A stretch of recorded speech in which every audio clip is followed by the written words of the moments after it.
Hey everyone, on this lesson we will use the locally linear embedding method, but now with 3 dimensions. So remember from the previous lesson that we separated these 4 classes into groups, into clusters, and we used only 2 components, right? So here we were working in a 2-dimensional space. So on this lesson we are going to use 3 components. So let's first change the name of this notebook. Let's, for instance, write LLE with 3 dimensions. Very well. Remember that we have this data set, we have these relevant features. They are also already ranged. We did this on the previous lesson, right? And now, instead of only creating these 2 new components, we want to create 3 new attributes that are going to be the components of the locally linear embedding. So we are going to reduce this dimensional space of 5 measurements, 5 features, into 3 components in order to visualize this data depending on the class, right? So let's do this in here. Let's create a new text window. Let's name this to be the locally linear embedding using 3 dimensions. So initially, let's build the locally linear embedding construction. We are going to do it in the same way as we did before, right? With the same method. However, here we are going to change the number of components instead of 2 to be 3 in this case. So here we just paste this. Here we change the number of components to be 3. So we are going to visualize these 3 components in 3 dimensions. So now let's get these 3 components applying to this data set. So let's call this grab LLE for these 3 components, and now we are going to use this object and we are going to fit the algorithm on this data set. And here we just specify the data set. So remember that this data set, we need to apply the locally linear embedding on the relevant features. Those relevant features are 5: the frontal lobe, rear width, carapace midline, maximum width, and body depth. And we already specified those relevant features on the data columns, as we can see here, right? The data columns variable has the relevant columns, right? The relevant features that we are going to apply this locally linear embedding. So here we are going to use the grabs min-max. Remember that we did this min-max basically for ranging all those values from 0 to 1, right? All those values on these measurements now are from 0 to 1. We did this on the previous lesson. So here we access this data set only now these columns here, which is the data columns. So here we just write data columns. Right, very well. With this, we will get the 3 components. So now we are going to create 3 new components instead of only creating 2. Now we are going to create 3 new components, right? The locally linear embedding 1, 2, and 3. So here we are going to access the data set that is range, which is the min-max, and here we are going to create the locally linear embedding 1. This is the first component, the first column that we are going to create. Locally linear embedding 2, and the locally linear embedding 3, like so. And this is going to be equal precisely to the grabs locally linear embedding. Keep in mind that this is going to return 3 components. So here we are creating 3 components and assigning them to this value. Now, some people may say, well, but now you only need to create 1 more because the previous 2 were already created before. Well, but keep in mind that there's no problem, because here when we use the number of components to be 3, we are going to include the 2 previous ones that we had and also the new 3rd one. So the previous 2 are going to be the same, okay? Here we are only adding this new one, which is this. Very well. Now, before continuing here, it is important to visualize the reconstruction error. Remember that this reconstruction error was the reconstruction error when embedding on the algorithm. So here we were using the number of components to be 2, and we had this error. So now let's print the same thing with 3 components.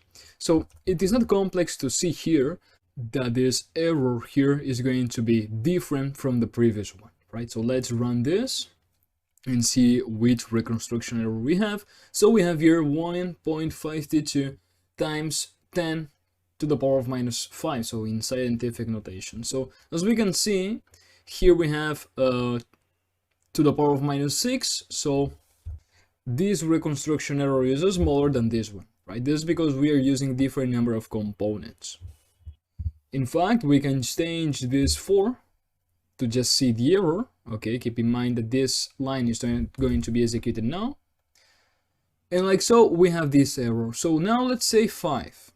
Okay, so we have this other error. So it is not complex to see that as we increase the number of components, the error is also increased, right? For instance, if we only have one component, then this error is to the power of minus 7, which is smaller. So we are going to use 3 on this example.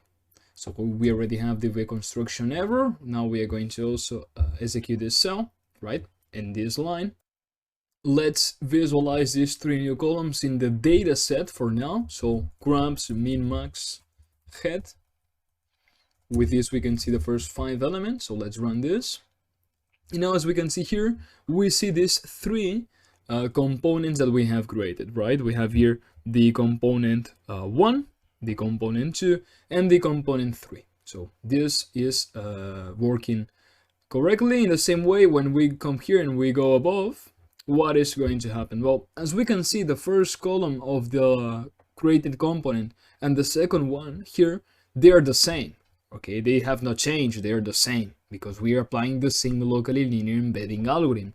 Now we are creating and adding a new column, which is the locally linear embedding 3 for the third dimension and the third component, right? This is the new in this 3 dimensions. So now let's proceed to visualize in the same way that we visualize the separation of the classes on the previous lesson using 2 components, using 2 dimensions. Let's do the same thing, but now visualizing with 3 dimensions. So to do this, we are going to create a new figure with the matplotlib. We can do this in the same window or in another one. Let's do this in another one. So let's create a new figure with the pie plot. This is something that we've already worked with in this course. And now let's establish the figure size to be, for instance, 8 per 8. So 8 width, 8 height, right? And now let's define a 3 projection axis. To do this, we can use here the figure adds a plot of matplotlib. We want this axis, the z-axis, to be 1 times 1 grid, and also to return a value output of 1. So that's why we use here 3 ones. Okay, you can read about the documentation of this function, but essentially is when we create this axis, it is an axis that is a 1 times 1 grid and returns only 1 value. So the projection of this axis is going to be 3-dimensional. So here we just write the projection to be 3D. Very well. Now let's proceed to apply a scatter plot in the same way that we've done this scatter plot here. Okay. However, we are not going to use seaborn. We are going to use pie plot because we want to visualize this in 3 dimensions. So in fact, we are going to visualize in 2 different ways using 3 dimensions. This is going to be the first one. Okay. So the idea is we're going to use pie plot. The name of the method is scatter to see a scatter plot. Now we specify the 3 axes and the 3 variables, the x, the y, and the z. So what is going to be the x? Well, remember, the x is going to be here, the component linear embedding 1. We can see it also in here. If we again, let's write the new grabs, min, max, head. Okay, with this, we can see these 3 components. So the x variable is going to be the linear embedding 1.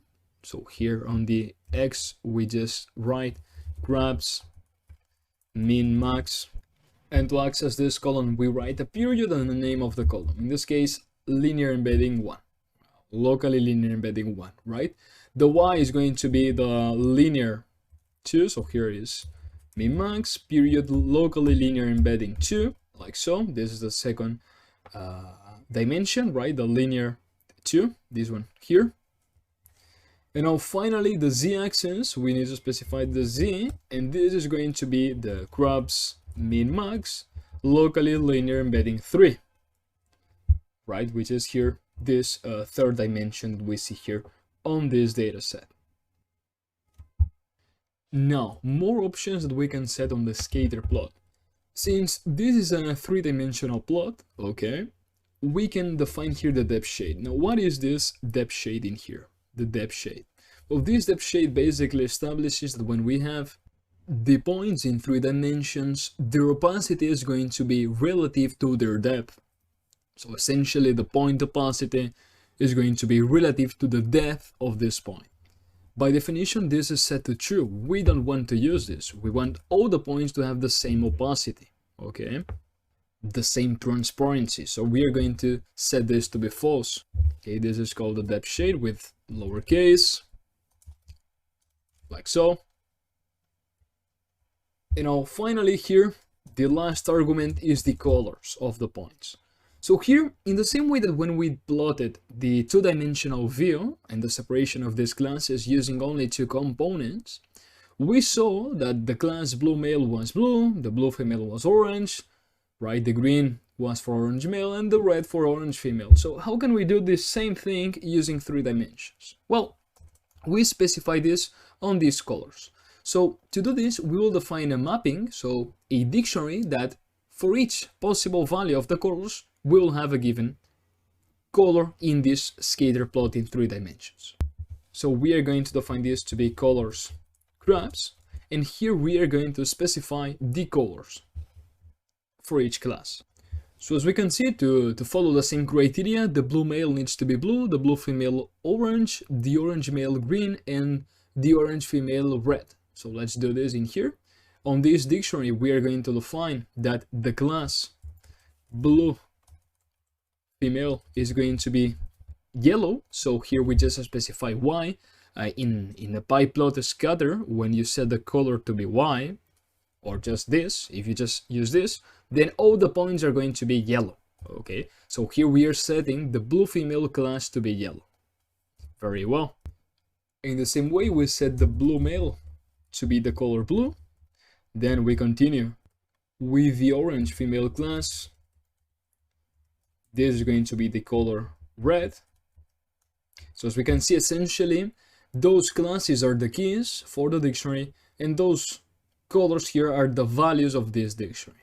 So finally, we have here the orange male that has the color green, right?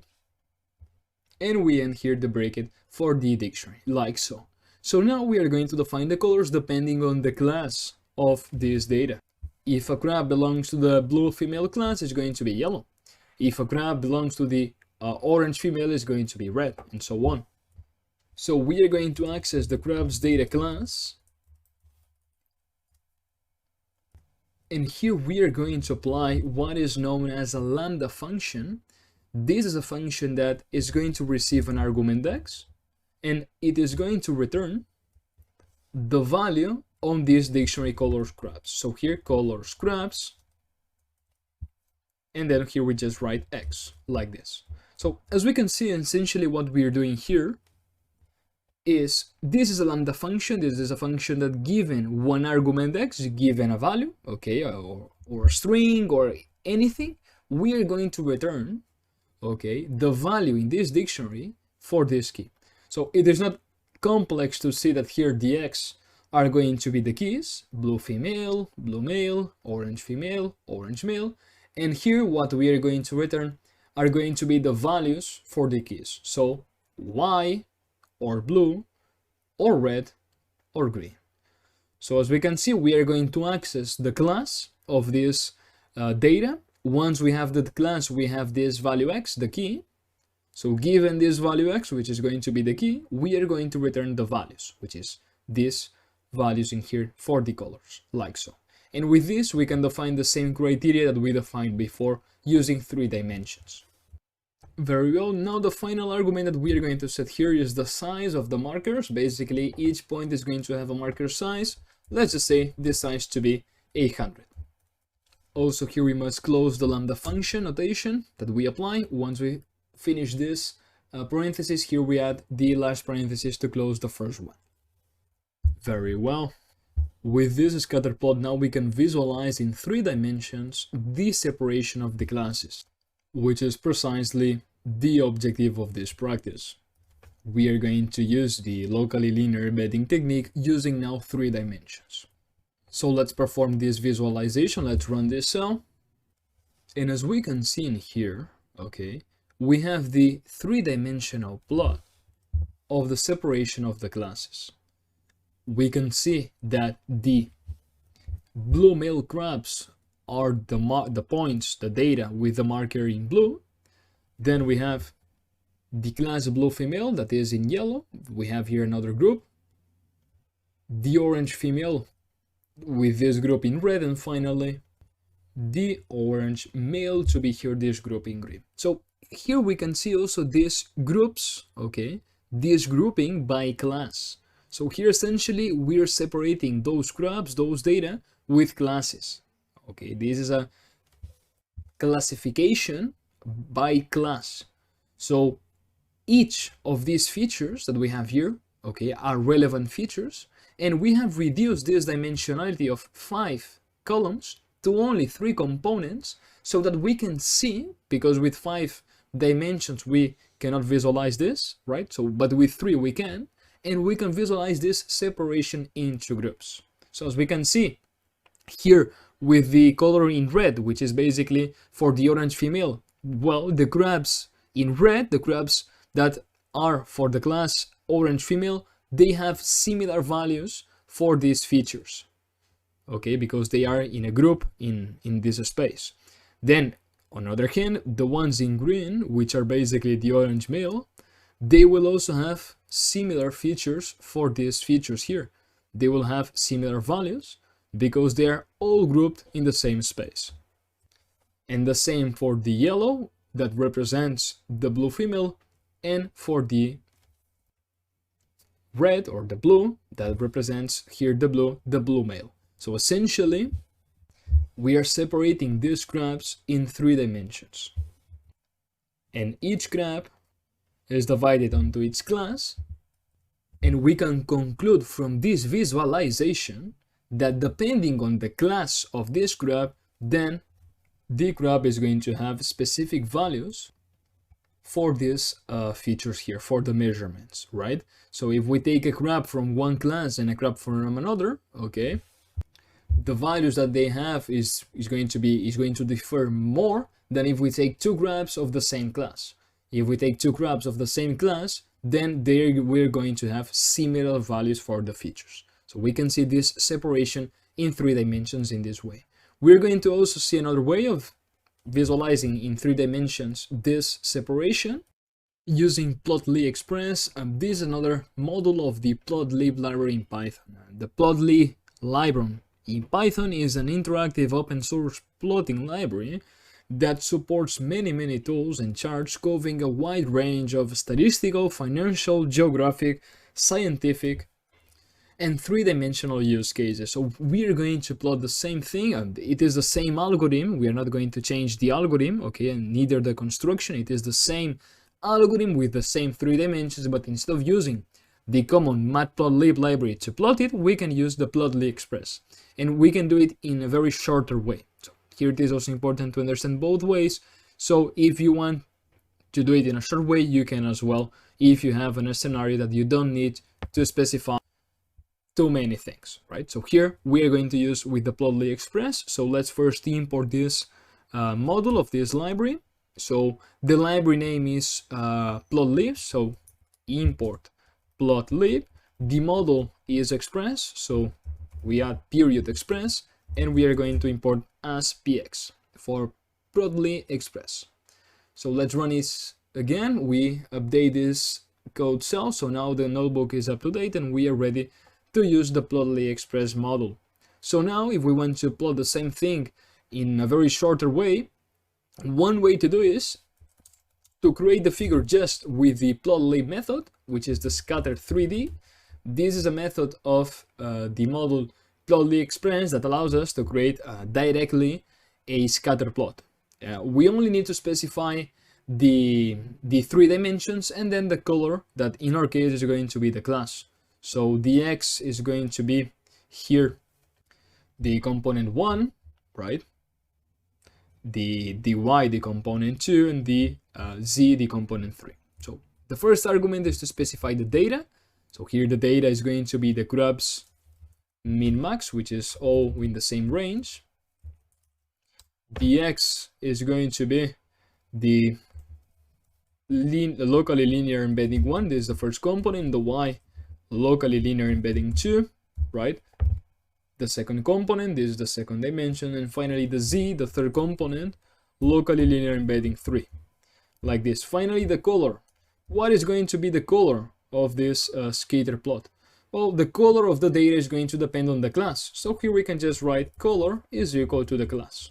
So grubs with the same class, that are in the same class, they will have the same color, and the ones that are on different classes will have different color, right? Now to show this figure, we can just use here the method show of this plotly express. So with only 2 lines, we can visualize the same thing, right? So let's run this. This is going to take a bit more time to execute, so we wait, and as we can see here, we have precisely the same separation of the data, the same separation by classes, depending on these 3 components, the 3 dimensions. So now we have came from the same thing, from a space that was essentially 5 dimensions. We had a 5-dimensional space because we are applying this algorithm on the relevant features only, and we are now reducing this dimensional space to have only 3 dimensions. So with 3 dimensions, we can visualize this separation. So here we can just visualize this separation, right? And also here we have the description. The blue male is on blue, the blue female on red, the orange female with this clear blue, this cyan, and then the orange female on this purple, right? So we can see here that the grubs that are on the orange male, they all have the same space, so they are near to each other, right? This means that they will have similar values to the relevant features, to the frontal lobe, the rear width, the carapace midline, and so on. The same happens for the orange female, for the blue male, and also for the blue female, okay? They will have very similar features if they are in the same class. If we take a grab from the orange male class, right, and we take another grab on the blue female, then the feature values of them, okay, the frontal lobe, the carapace midline, they will not be similar. They will be different because they do not belong to the same class. Okay, so this locally linear embedding allows us to do this, to separate those data depending on the class that they belong to. So, and we can even visualize this separation in 3 dimensions, as we can see in here. Very well, with this we end the locally linear embedding practice. We remind the student that you can download all this code, all this notebook, okay, and the updated notebook with 3 dimensions, okay. We also have here on this notebook all the previous things that we have done. You can download all this notebook on the downloadable documents of this lesson. I hope you have enjoyed the lessons, and with this practice, now you are ready prepared to apply the locally linear embedding algorithm in Python and understand its visualizations.